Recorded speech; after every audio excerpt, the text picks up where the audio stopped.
Hey guys, I'm Aubrey. I'm a certified personal trainer and pre- and postnatal coach, and I am so excited about this video because I'm going to be showing you guys some exercise modifications that you can do during all 3 trimesters of pregnancy, and I have some very special helpers that are going to be joining me today.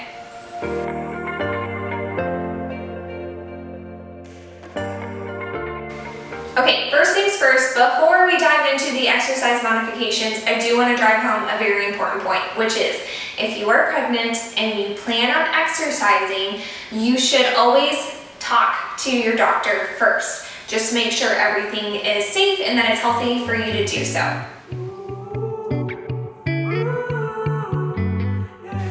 Okay, let's talk about the first trimester, which would be weeks 1 through 13. So there actually aren't a lot of modifications you have to make. However, this is also the trimester where most women tend to not feel their best. So I just want to encourage you, listen to your body, maybe dial back the intensity or the frequency, the number of days that you're training, and just take it easy. If you can get some movement in, great, but don't stress trying to meet crazy goals, because what's most important is to just take care of you and your baby right now. As far as the exercising goes, there aren't too many modifications you need to make as far as angles or placement of your body at this point. It's really just paying attention to what you're feeling and maybe, like I said, dialing back the intensity of your workouts just a little bit. Okay. Next, we're going to talk about some modifications for the second trimester. So I have my friend Amanda here, and you are 22 weeks, correct? Okay, so in the second trimester, the main focus is just on maintaining your muscle strength, practicing relaxation of the pelvic floor, and just trying to keep up with activity overall. So we're not trying to shoot for new exercise goals here. We're just trying to keep what you already have going, and then make some modifications to make room for baby along the way. So one exercise that I like to do with my prenatal clients is to work it on the core, mainly lower body focus. So Amanda's going to demonstrate a glute hip bridge here. So we're going to keep her upper body elevated. She's going to bring her hands onto her hips, and then she's just going to practice a hinging movement here. So when she drives up those hips, she's working the glutes and the hamstrings, perfect. And then she's going to inhale as she lowers, and then exhale as she brings it up. So this is a great lower body move for you guys to do. Okay, awesome. All right, the next thing I want to talk about is working on upper body strength. So doing things in a plank position or prone where you're facing the ground sometimes places a lot of pressure on the abdominal wall, which we want to be mindful of because we don't want to, 1, make you uncomfortable, and 2, possibly cause greater separation of the abdominals, otherwise known as diastasis recti. So one thing that I like to do for push-ups is to have people elevate their upper body. So Amanda's going to take her hands, and she's going to use this box today. And then I'm going to step on the mat so that doesn't go anywhere on you. And she's going to take her hips and just take a little slight pike, like you can see. Yep, that's perfect. So that's also going to take some of the pressure off the abdominal wall, but still allows her to work on push-ups, strengthening the chest and the arms. And then she's going to inhale, she lowers, and exhale, she exerts on the way up. Perfect. Thank you. Okay. Then the last thing I want to talk about is how important it is to still work on your core during all of pregnancy, but especially the second trimester. And a lot of times people get stuck because they're used to just doing ab exercises on their back on the ground, and so they don't know how to modify when they're pregnant. So there are actually a ton of things you can do standing. So I'm going to have Amanda show you guys one of my go-tos. So she's going to slip this over her laces and under the arches of her feet.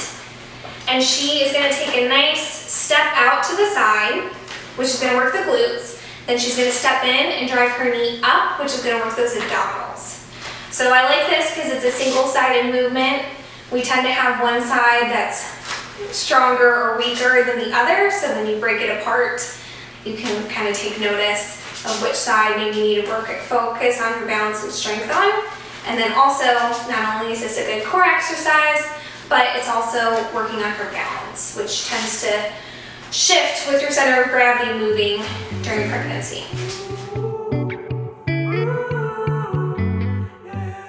Okay, next up we're going to talk about the third trimester, and I have my friend Ellie here with me, and you are 26 weeks, right? Okay, so Ellie is technically still second trimester, but she's close enough to third that we're going to do some third trimester modifications with Ellie. So one thing I want to talk about is as you get farther along in pregnancy and the baby starts to grow, some women start to experience lightheadedness and feeling dizzy when they are on their back for extended periods of time. So one modification you can make is to just start using an incline. So instead of doing things like bench press on your back, you can elevate the upper body by using a bench. So keep that in mind. Also, it's still great to do things like stretching, walking, foam rolling for all 3 trimesters of pregnancy, so you'll want to continue doing that stuff even in the third trimester.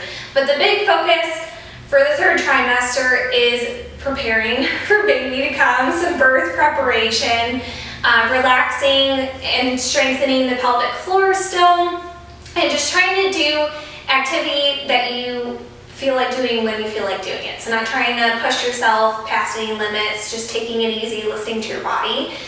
And then one thing that you want to avoid is any high intensity exercises, which likely you'll not want to do anyway, but things that apply a lot of downward pressure on the pelvic floor, like jumping, running, probably a no-go at this point. So let's talk about some of the stuff you should do. So Ellie's going to take a seat on the stability ball, and she's going to demonstrate some pelvic tilting. So you'll just sit on any stability ball and you can start to tilt your pelvis front and back, which a lot of times at this point women start to experience some pelvic floor pain and back pain, so doing pelvic tilting can help. You can tilt side to side, and then you can start to do some circles in one direction and then the other. So it doesn't have to be, you know, anything crazy, but it's just something that you can do when you're watching TV. Maybe if you sit for your job, you can sit on a stability ball for a little period of time. So that's a great thing. Another thing using the stability ball is squatting. So I'm going to put this against the wall, and then Ellie's going to put it against the small of her back, and then she's just going to squat like she would normally, but having the ball behind you just helps a little bit with balance, and it helps absorb a little bit of the load and hopefully keep it a little more comfortable by not pressing too much of the back. Okay, then lastly, so those are some good birth preparation exercises, mobility work you can do, along with things like cat-cow, bird dog. So I'm actually going to have Ellie demonstrate quickly the cat-cow move. So she's going to inhale, dropping the belly, then exhale as she contracts the abdomen, rounding the spine. Inhale, drop the belly, relaxing all the way through the pelvic floor, and then exhaling, contracting, drawing those abdominals in. Perfect. All right, and then the last thing that we're going to do is a strength exercise.